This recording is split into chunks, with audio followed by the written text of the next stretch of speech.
Bonjour à tout le monde. J'ai réfléchi quelque chose pour tous ceux et celles qui nous écoutent, avec l'aide de Hachem. Comme nous l'avons diffusé la semaine précédente sur la paracha de Bereshit, le tikkun, l'embellissement et la ségoula que notre maître, l'ange Amalach, le Harizal, Mitzhak Lori Ashkenazi, de mémoire bénie, l'âge d'or de Safed, 16e siècle. Il a dit donc de lire chaque paracha 26 versets, à savoir du début de la paracha, compter 26 versets, juste compter, ne pas les lire, et commencer par le 27e verset. Et lire du 27e jusqu'à 52 versets, c'est-à-dire jusqu'à sur 2, c'est-à-dire 26 versets. Donc laisser 26 et lire 26. Comme je sais que plusieurs personnes n'ont pas le temps ou ne savent pas bien lire, je voudrais le faire pour vous. Et ce cours, cette ségoula, vous l'écoutez chaque fois, à partir d'aujourd'hui, si on la diffuse, et surtout vendredi. Donc je vais commencer à lire. Alors le 27e verset de la paracha de Noach se trouve en fait dans le chapitre 7, verset 15. Ça n'est pas fortuit. ויבואו אל נוח אל הטבע שניים מכל הבשר אשר בו רוח חיים. והבאים זכר ונקבה מכל בשר באו כאשר ציווה אותו אלוהים. ויסגור אדוני בעדו. ויהי המבול 40 יום על הארץ, וירבו המים, ויסעו את הטבע, ותרום מעל הארץ. ויגברו המים, וירבו מאוד על הארץ, ותלך הטבע על פני המים. והמים גברו מאוד מאוד על הארץ ויחוסו כל ההרים הגבוהים אשר תחת כל השמיים. 15 אמה מלמעלה גברו המים ויחוסו ההרים. ויגבע כל בשר הרומס על הארץ בעוף ובבהמה ובחיה ובכל השורץ על הארץ וכל האדם.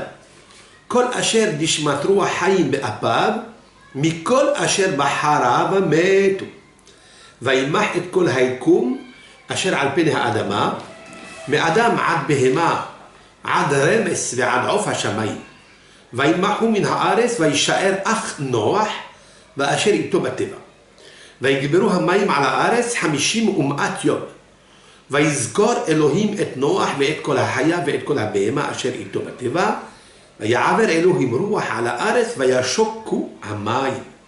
ויסחרו מעיינות תהום וארובות השמיים. ויקלה הגשם מן השמיים. וישובו המים מעל הארץ הלוך ושוב. ויחסרו המים מקצה 50 יום. ותנח התיבה בחודש השביעי ב17 יום לחודש על הרי עררת. והמים היו הלוך וחסור עד החודש העשירי. בעשירי באחד לחודש נראו ראשי ההרים. ויהי מקץ 40 יום ויפתח נוח את חלון הטבע אשר עשה. וישלח את העורב ויצא יצוא ושוב עד יבושת המים מעל הארץ. וישלח את היונה מאיתו לראות הקלו המים מעל פני האדמה.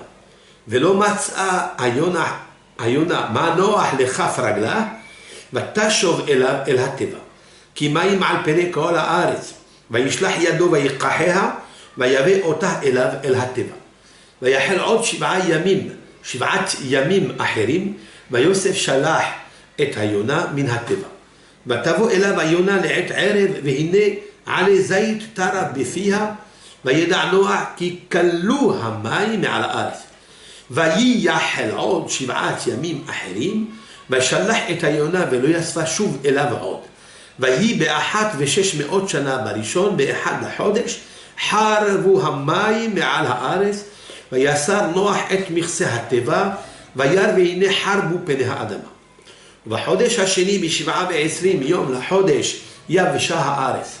וידבר אלוהים אל נוח לאמור, צא מן התיבה, אתה ואשתך ובניך ונשי בניך איתה. כל החיה אשר איתך, מכל בשר בעוף ובבהמה, ובכל הרומס הרומס על הארץ. היצא איתך ושרסו בארץ ופרו ורמו על הארץ, ויצא נוח ובניו ואשתו ונשי בניו איתו. Voici donc les 26 versets qui commencent du chapitre 1, verset 15, jusqu'au verset 18, chapitre 8. Je les ai lus, vous les avez. Seulement, je voudrais dire quelle est la ségoula qui est à l'intérieur avec l'aide de Hachem. Ce n'est pas écrit dans le Hari, le pourquoi des choses. Mais avec l'aide de Hachem, nous allons dire quelque chose. La semaine précédente, ça a commencé avec le 26e verset et le 27e. On commençait par la lecture de la création de l'homme, avec son intelligence, et ça a fini avec le mazal de l'homme, c'est-à-dire la création de la femme qui lui a donné, et qui est son mazal. Et à la suite de ça, Shabbat, je me suis rappelé d'un yesod, d'un remez que j'avais dit, quand vous prenez le verset qui termine cette paracha, eh bien, le 26e verset, vous trouverez que l'Éternel, Adam Arishon, il dit, cette femme, elle est l'os de mes os, Basar mi Bessari, la chair de ma chair, qui meish le kohazot, car de l'homme, elle a été extraite celle-ci. Et j'ai remarqué avec l'aide de Hachem, ça fait longtemps, que les initiales des 4 mots qui finissent le verset, à savoir qui, meish le kohazot, car de l'homme, elle a été extraite, même, Zaïd, la metraf, Mazalcha, ton Mazal. Voilà comment termine le 52e verset. C'est incroyable. Maintenant, cette semaine, regardez par où il commence. Il commence par le chapitre 1, verset 15. 1, c'est d'être un, c'est-à-dire marié. Ça, c'est Aleph. Tedvav, c'est 15. 15, c'est Yudke. Yudke, c'est le nom de Dieu qui est incrusté dans le Ish et la Isha. Et qu'est-ce qui est marqué là? Vayavo ou El Noah. Ils sont venus à Noah et la Teva, c'est-à-dire à l'arche, Shenaim, Mikol Abasar, Asherbo Wahai. 2 par 2, toute chair qui a un souffle vivant. C'est pas beau ça? C'est-à-dire le couple. Le couple, il faut qu'il rentre dans la Teva pour donner Wahaim, l'esprit de la vie, c'est-à-dire le souffle de la vie. Par quoi il termine? Il termine dans son chapitre 8, verset 18. Vayotse Noach ubanav, il est sorti Noach ubanav, veishto, et sa femme, unshebanav eto. C'est-à-dire ils sont sortis vivants du déluge. Autrement dit que celui qui se marie, comme le pacte que la Torah nous fait, pas comme le pax que les nations ont inventé, c'est-à-dire la génération de la tour de Babel, c'est ce que font aujourd'hui, malheureusement, notre civilisation. Eh bien, on sortira vivant de là. Lui, sa femme et ses enfants et ses belles-filles, comme le dit le texte. Et il sera mort, il sera tranquille. C'est-à-dire que c'est un présage pour le 7e millénaire, qu'on sortira grâce à la Teva de Noah, grâce à la tranquillité de Noah, c'est-à-dire la Torah et l'esprit Yachar, comme je l'ai explicité dans le cours précédent. Merci à tout le monde. Shabbat Shalom.